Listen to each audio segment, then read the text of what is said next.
Selamat siang, Pak. Izin menjawab. Pertanyaan pertama, apa dampak utama pandemi COVID-19 terhadap pasar modal di Indonesia? Pandemi COVID-19 memberikan dampak yang sangat besar terhadap pasar modal Indonesia. Pada awal tahun 2020, indeks harga saham gabungan atau IHSG jatuh hingga sekitar 30% dalam waktu singkat. Hal ini terjadi karena kepanikan investor global, penurunan aktivitas ekonomi, dan banyaknya perusahaan yang harus menghentikan operasional, terutama di sektor pariwisata dan transportasi. Akibatnya, nilai saham di berbagai sektor mengalami penurunan drastis, dan investor menanggung kerugian besar. Lalu, pertanyaan yang kedua adalah bagaimana strategi investor untuk bertahan di tengah krisis ini?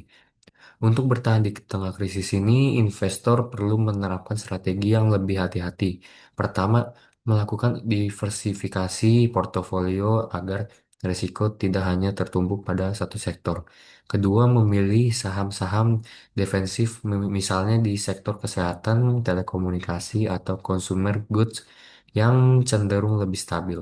Ketiga, investor juga perlu bersabar dengan orientasi jangka panjang karena pasar modal biasanya akan pulih sering pemulihan ekonomi.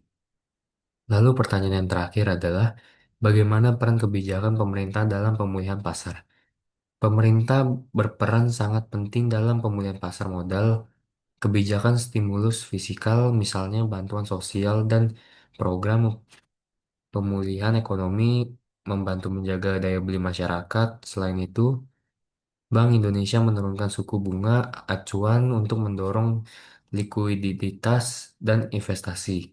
Langkah-langkah ini memberikan kepercayaan kepada investor bahwa pemerintah serius dalam menjaga stabilitas ekonomi sehingga pasar modal perlahan kembali pulih.